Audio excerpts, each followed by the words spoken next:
नमस्कार दोस्तों, आज का दिन हम सब के लिए सिर्फ एक सेलिब्रेशन नहीं बल्कि एक रिफ्लेक्शन है हमारे देश के शौर्य, समर्पण और उन लोगों के प्रति श्रद्धा का जो हमेशा हमारी रक्षा के लिए तैयार रहते हैं। रिपब्लिक डे के इस खास अवसर पर हम नज़र डालेंगे उन वीर जवानों, एक्स्ट्रा ऑर्डिनरी इंस्टीट्यूशंस और भारत के संविधान पर जो हमारी डेमोक्रेसी की शान है। आज की कहानी एक सफ़र है जो आर्मी के जोश और बलिदान से शुरू होकर नेवी की समुद्री शक्ति, एयरफोर्स के आकाश के शौर्य और डीआरडीओ के विजन तक पहुंचती है।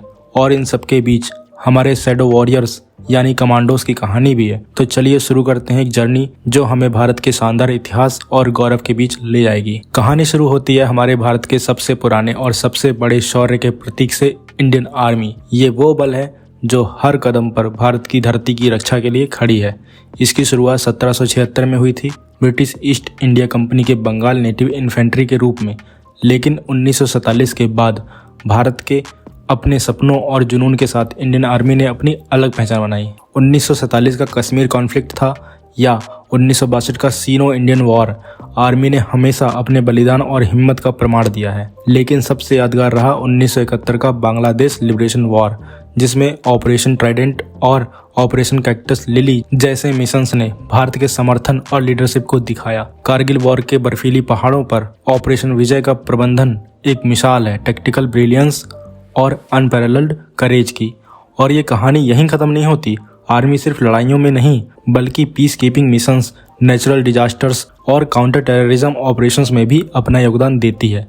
सियाचिन ग्लेशियर की ऊंचाई हो या थार डिजर्ट की गर्मी, हमारे जवान हर जगह भारत की सीमा के प्रहरी बने रहते हैं। और हम जब धरती की बात कर रहे हैं तो कैसे भूल सकते हैं वो कमांडोज जो सबसे खतरनाक मिशंस को अंजाम देते हैं। मार्कोस, पैरासेफ और एनएसजी के जवान आर्मी का वो चेहरा है जो शत्रु के सपनों को भी तोड़ देते हैं। उनका अनसीन करेज और अनमैच्ड प्रिसीजन हमें हमेशा सुरक्षित महसूस कराता है। जैसे ही हम आर्मी के बलिदान और शौर्य की बात करते हैं तो ये सफ़र हमारे नेवल फोर्सेस की तरफ भी बढ़ता चला जाता है। जहां आर्मी भारत की धरती का सुरक्षा चक्र है, वहीं नेवी हमारी समुद्री सीमाओं की डिफेंसिव आर्मी है। नेवी की कहानी आर्मी से सीमलेसली जुड़ी है क्योंकि 1971 के वॉर में ऑपरेशन ट्राइडेंट जो रोल था उसने हमारी जीत को नई ऊंचाई दी। कराची पोर्ट पर भारत का पहला नेवल अटैक एक वार्निंग थी दुनिया के लिए कि भारत की समुद्री शक्ति किसी भी चुनौती से निपटने के लिए तैयार है।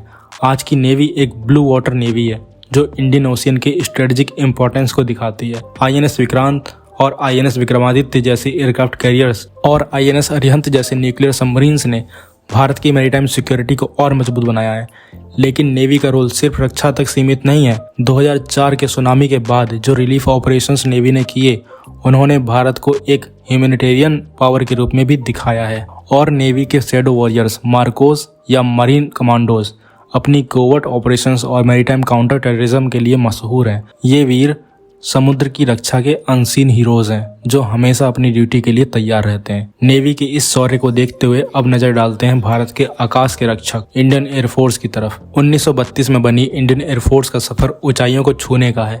आर्मी और नेवी के साथ मिलकर 1971 के वॉर में जो एयर सुपीरियरिटी दिखाई गई उसने वॉर का रुख बदल दिया। और रिसेंट टाइम्स में 2019 के बालाकोट एयर स्ट्राइक्स ने दिखाया कि भारत के शत्रु कहीं भी छुपे हों, वो सुरक्षित नहीं बचने वाले। राफेल जेट्स के इंक्लूजन के साथ आज इंडियन एयरफोर्स के टेक्नोलॉजिकली एडवांस्ड और कॉम्बैट रेडी फोर्स है। Disaster relief missions like Uttarakhand floods में इंडियन एयरफोर्स ने अपना योगदान दिया जो सिर्फ एक फाइटर फोर्स होने से ज़्यादा है। और यहाँ भी एयरफोर्स के शैडो वॉरियर्स, गरुड़ कमांडोज अपनी यूनिक और इलाइट ट्रेनिंग के जरिए किसी भी क्रिटिकल मिशंस को अंजाम देने के लिए मशहूर हैं। आर्मी और नेवी के साथ मिलकर ये भारत की ट्राइलेटरल डिफेंस की शान है। और ये कहानी अब हमें लेकर जाती है भारत के साइंटिफिक प्रोग्रेस और टेक्नोलॉजिकल एडवांसमेंट के एपिसेंटर यानी डीआरडीओ की तरफ। जब बात रक्षा और विकास की होती है तब डीआरडीओ का नाम अपने आप आगे आ जाता है। 1958 में शुरू हुई डीआरडीओ भारत को सेल्फ रिलायंट और एडवांस बनाने के सपने के साथ बनी थी। इंडियन आर्म्ड फोर्सेस के लिए मिसाइल्स, फाइटर जेट्स और मॉडर्न टेक्नोलॉजी प्रोवाइड करते हुए डीआरडीओ ने भारत के विजन को रियलिटी बनाया। अग्नि और पृथ्वी मिसाइल्स ने भारत के स्ट्रेटेजिक डिफेंस को मजबूत किया और ब्रह्मोस क्रूज मिसाइल्स ने वर्ल्ड क्लास कैपेबिलिटीज दिखाई। तेजस फाइटर जेट्स और अर्जुन टैंक्स ने भी भारत के मेक इन इंडिया विजन को ग्लोबल स्टेज पर पहचान दी। डीआरडीओ के साइंटिस्ट्स वो अनसंग हीरोज हैं जो लैब में अपने सपने को भारत की सुरक्षा में बदलते हैं। फ्यूचर में डीआरडीओ का फोकस हाइपरसोनिक मिसाइल्स और एआई बेस्ड डिफेंस सिस्टम्स पर है जो भारत को ग्लोबल सुपर पावर बनाएंगे। डीआरडीओ के बाद अगर भारत की सेल्फ रिलायंस और ग्लोबल डोमिनेंस की बात की जाए तो इसरो का नाम सबसे ऊपर आ जाता है। इसरो जो 1969 में डॉक्टर विक्रम साराभाई के विजन के साथ शुरू हुआ, आज दुनिया के लीडिंग स्पेस एजेंसीज में से एक है।